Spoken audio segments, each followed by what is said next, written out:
course, it's Caner Tip Tuesday, and today we are going to discuss, we're going to take a look at how not to get knocked out with that sick knockout game, or just really somebody who is headhunting and coming at you, maybe sometimes away from your field of vision. Before we do that, a warm welcome to those of you who are here for the first time. Two things you want to do right off the bat before you forget. Hit the subscribe button. Hit that little bell icon so that you don't miss any future content.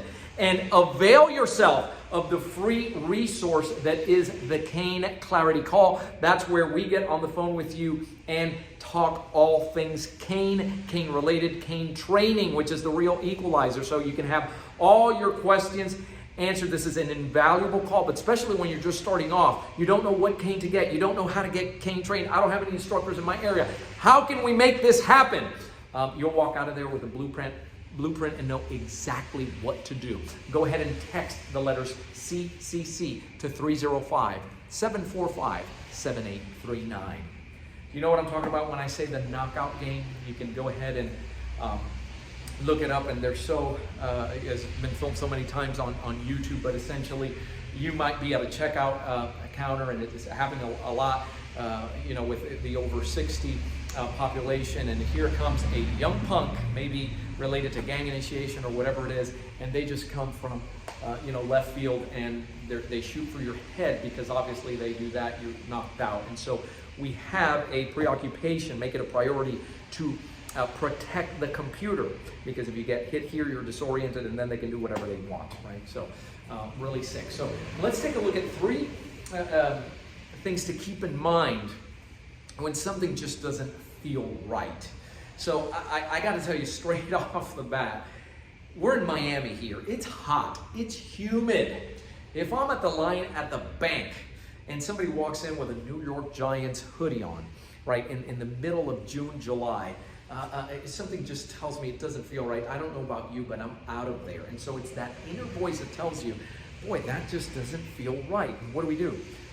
We stay there because it's probably nothing.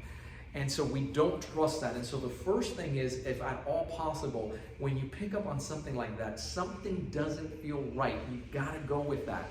You gotta go with that, because over time we've lost that ability. But let's look at practical things in terms of posturing, in terms of the relationship of distance, especially when you have the cane in hand. And so the first one that I wanna point out is that life happens at 10 and 2.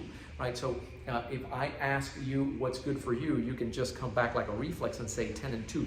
10, we're referring to the clock. 10 o'clock, 2 o'clock, and everything happens here. This is how you eat. You drive, hopefully, 10 and 2, keeping people here. So if I'm somewhere with this cane and somebody's approaching, and maybe it's not even dealing with me, but he's just acting funny and maybe looking at the menu up on the board with me, but he's standing too close or doing anything, I have to keep this individual and try to keep my distance and just be aware and see how I start bringing up the cane. I know exactly where he is.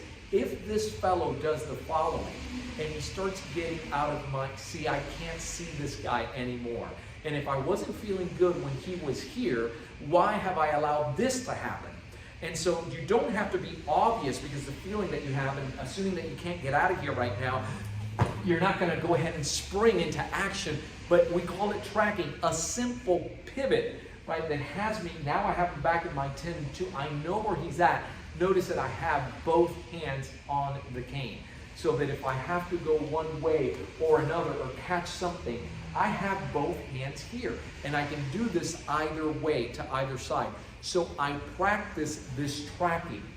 Right? The ability to go from here where he's moving and still my foot is forward, I don't have to necessarily be focused on him. I'm not calling attention to anything. I'm keeping him in my 10 and 2 field of vision, because what happens if he comes back here? I don't see him, and there he goes and shoots for my head. Guys, if I couldn't pick it up somehow, I'm going to get knocked out. I'm going to get hit. There's no way to go around that. That's just reality. So rule number 1, try to keep people in your 10 and 2 field of vision. If you felt something wrong and you can't get out of there, try to keep them in your 10 and 2, always in a way, 2 hands on there, because when I have 2 hands on my cane and you're trained the way that we do, you don't know where I'm going, you don't know where I'm going to lash out, right? You don't know if I'm going left, you don't know if I'm going right. Right? That's one of the problems I present as a trained caner to this quote unquote bad guy. Number 2 is keep your cane up. Keep your cane up. I cannot, I demoed this last time where you could do this speed drill the whole time. He has his hands down here. I'd say, oh, Kiko, I'm going to tap you right here. Go ahead and block that. Boom. You're not going to be fast enough, right, to do that. So the cane has to, I don't have to be up here calling attention to myself, but the cane has to be at least here at chest level, right, where I can do this, right, in a windshield, anything. Let's go ahead and switch cane so that if he does move, I'm going to be looking at you. I got him in my 10 and 2, but Kiko's going to shoot out just a straight strike. I didn't know he was coming with that. He goes, oh, see, I'm away. You okay? So boom, I took out the leg here. I have him in my 10 and 2. The cane is here. It's very different, guys, than getting caught with the cane down here. I cannot trust myself to be fast enough when he comes in. It's not the end of the world I'm going to have to use, but my cane now to have to go here and get jammed. So at least have it up here. Point number 3 is to develop your, when you come to our training, notice everybody wants the physical skill sets, mental and verbal skill sets. Because we want to water this down. If I don't have to make any body contact, that would be ideal. But you don't practice your verbal skills enough. You don't have something already, and no, you don't have that tactical strategy. This is a tool that's to create distance. My verbal skills can create further distance so that I don't even have to make contact. So he comes with a story. Hey man, look, I'm so sorry, I'm not from here. Can you help me with directions? Can you help me with directions? Look at how he's already close enough, coming hard, Kiko, coming hard, that I can put this up, but he can still maybe get through. Now he has his hands on the cane. So I'm going to give you a strategy. This is just one of them. I'm always busy. Even when I'm not busy. I always sound like I'm busy, but I have it. He's a stranger. I don't know him. We don't even have to make contact. So say hello, however. Hey, what's up? Are you kidding me? I don't even know who this guy is. So when he comes, again, I'm creating distance. He says, hey, can you please help me direct? Look at the bottom here. Hey man, listen, I'd love to help you, but I gotta go. My Uber's waiting, or I got my wife who's waiting. Look at the distance I create, and the cane is always out here. Because I talk like this way.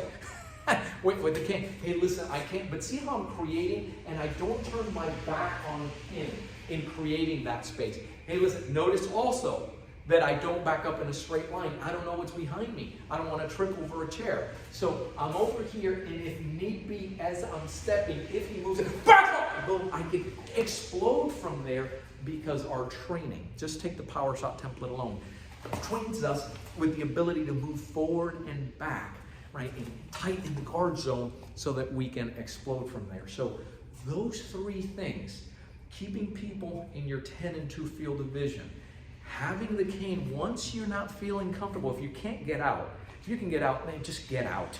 It's better to err on that side than to be caught in an active shooter situation or something else. It just doesn't feel right. You have your cane up because if something happens, I don't trust myself. I gotta cover the computer. I gotta protect the computer. And whenever possible, use those verbal skill sets. Don't stick out that cane. Have a verbal skill. Create your distance. And hey man, you know what? I know you don't want to be unkind. You don't want to be. Hey, listen. You know what? Hold on, or I'll catch you the next time. I just gotta go. I'm sorry. I apologize, but I gotta go. I'm always in a rush. I'm never sticking around to have those types of conversations, okay? So, important concepts, they are part of our foundational training. The Cane at Home 6-week challenge is happening right now. I look at you, all of you straight in the face, and I tell you, it is hands down the #1 way to get trained, cane trained anywhere in the world. And if you don't know what I'm talking to, go ahead and text those letters CCC to 305-745-7839, and let's have a conversation and see, as it has for hundreds, now especially during pandemic times, a very enjoyable and effective and efficient way to get trained right in the comfort of wherever you are. You can also ask questions on anything cane related. We're here for you. As always, thanks for watching. Keep caning. Stay safe.